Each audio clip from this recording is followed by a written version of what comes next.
大家好，我是连，我是薇薇。现在天色看起来有点黑，其实现在大概是下午4点左右。但是是因为今天天气不好啦，就是上海摩座是1到5晴空万里，6日一定会阴天，不然就下雨。很押韵呢。我们现在来到韩国街，要吃我们今天的第一餐，就下午4点吃第一顿饭这样子。大家应该都很熟悉了。我们要来吃炸酱面。对，薇薇从上个礼拜就每天回家都说她想吃炸酱面，但是因为我们住的那地方附近没什么太特别的炸酱面店，所以我们就趁周末的时间找了一家全上海第1名的炸酱面店来吃一下。直接来韩国街。看他走路姿势有点丧，因为他从2点就开始喊饿了，但现在已经4点，他还没吃到饭。就是韩国街其实是在虹桥机场附近，一个就是洪泉路这边，然后其实离市区真的蛮远的。我刚才一路坐电车过来就好晕好累，我现在好想吃东西，到底在哪里呀？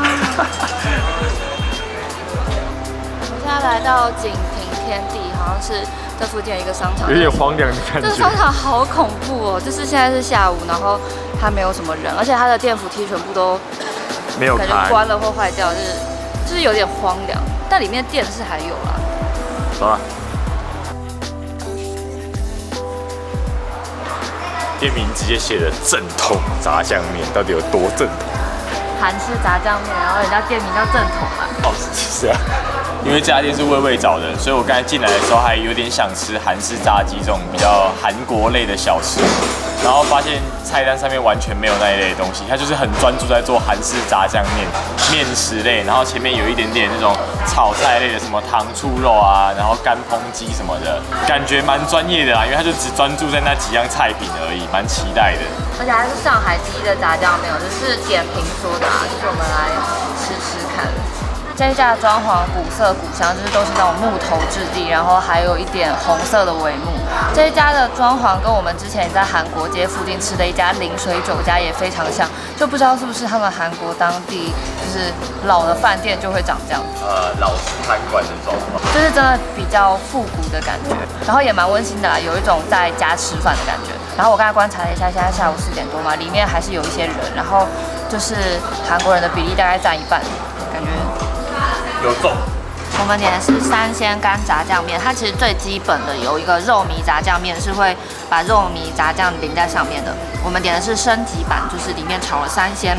虽然我目前没有看到什么3鲜啦，有啊，小虾子、小花子这样。对，反正就是很不起眼的3鲜，但是它这个炸酱的味道真的非常的好，就它不是那种很咸香的炸酱，它是味道比较偏清淡，以淡淡的酱香味还有食材的味道去带出那个香味。它这个炸酱里面有很多很多的洋葱，还有一些小虾米，还有小花枝。小虾米、小花枝我就不说，因为我觉得其实没有什么味道，但是我觉得洋葱真的非常的提味，就它那个甜味还有它那个脆口的感觉，其实为整碗面就是画龙点睛了不少。等于说这碗面其实你就是在吃面跟酱跟洋葱啊，对我来说。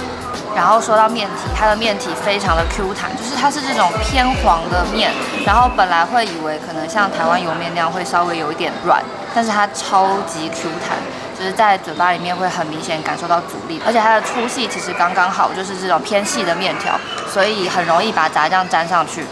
这个面真的就是看起来不怎么样，然后吃起来你也不会觉得哇 amazing 有龙在飞，但是你就会忍不住吃完一整碗。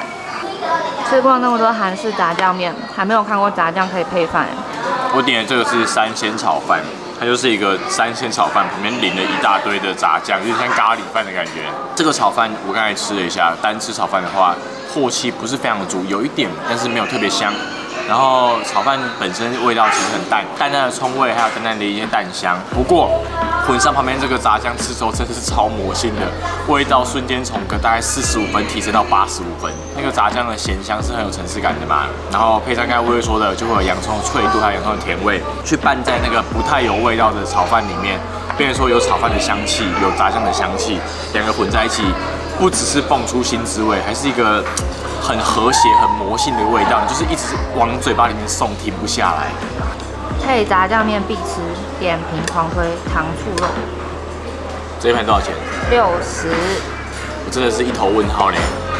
这个糖醋肉其实就跟台湾一般热炒店吃到那种糖醋肉一模模一样样。不过它把那个番茄酱带出的那个甜味，就换成纯粹是糖的甜味，所以会少了一个番茄那个酸度的味道。里面的那个酥肉条，外面裹了一层那个面衣，然后里面应该是里脊肉吧，去炸。那肉吃起来其实不错，肉的质感蛮好的，不会说很柴，然后咬起来也有点弹性。但是外面那个面衣其实包的有点太厚了，那这个包的有点厚的面衣再淋上酱泡了一下子之后，口感就会有一点不是那么的舒服，有点腻。所以我觉得这个东西真的没有非常推啦，因为我个人是没有吃过韩国正宗的糖醋肉应该长什么样，说不定它其实做的非常精准的还原韩国的味道。但我个人是觉得这个价钱跟分量不太划算啦。所以这三鲜炒饭送上来了一碗辣汤，它这边的辣汤面好像也蛮有名的，但因为我们刚才吃了它的泡菜以后，就不敢挑战这家店的辣度，就是它是认真在辣的。一喝下去呢，第二次挑战失败。我刚才其实想说的话是一喝下去呢，一点都不辣呢，因为它其实就跟韩式辣酱一样，就是你刚喝进去会是一个很爽的那种辣椒的香气，然后就在我话还没讲完的那一秒钟，那个辣直接灼烧了我的喉咙。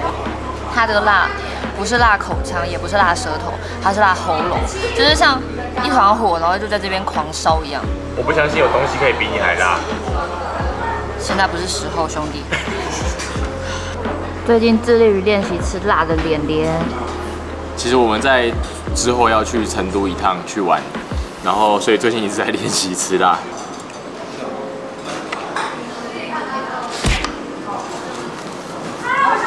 我看你还是别去成都了。失败。真的辣喉咙，就是嘴巴不辣，喉咙好辣。你竟然还能讲话，那你也蛮厉害的。我觉得你很有潜力，你有吃辣的潜力。你不然喝这一罐大的。吃饱饱，吃的非常的饱，就除了糖醋肉以外，它的分量都超大。但我觉得虽然说有一点腻，可是不会吃到让你很烦、很讨厌这样子，就刚好。对，就久久吃一次，就是韩式的炸酱面，就是来这家的话，你可以吃的非常的爽。照惯例吃饱去走一走吧，这附近刚好有个韩国超市，去看一下有什么好货。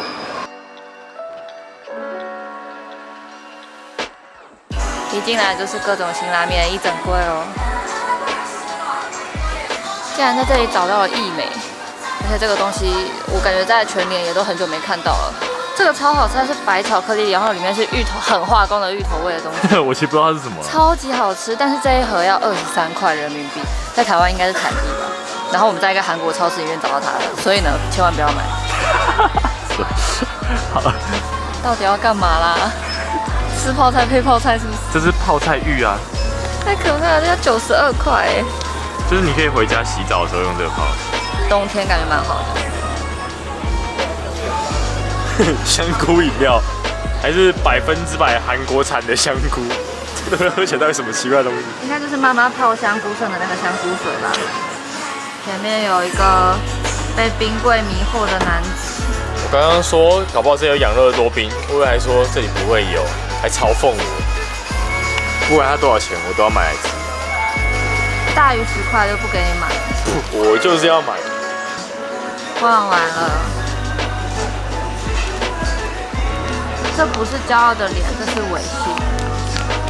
还没有人结账。我每次去韩国，几乎一天都要嗑一包，好幸福。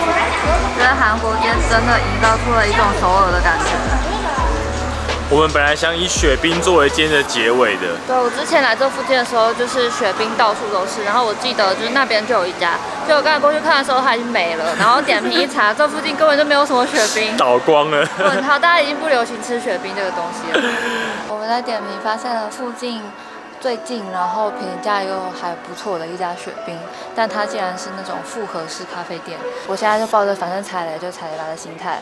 他现在就在我们眼前。开的地方在一个服饰区。对，他开在百货公司的2楼，然后服饰区的里面根本就找不到，好不好？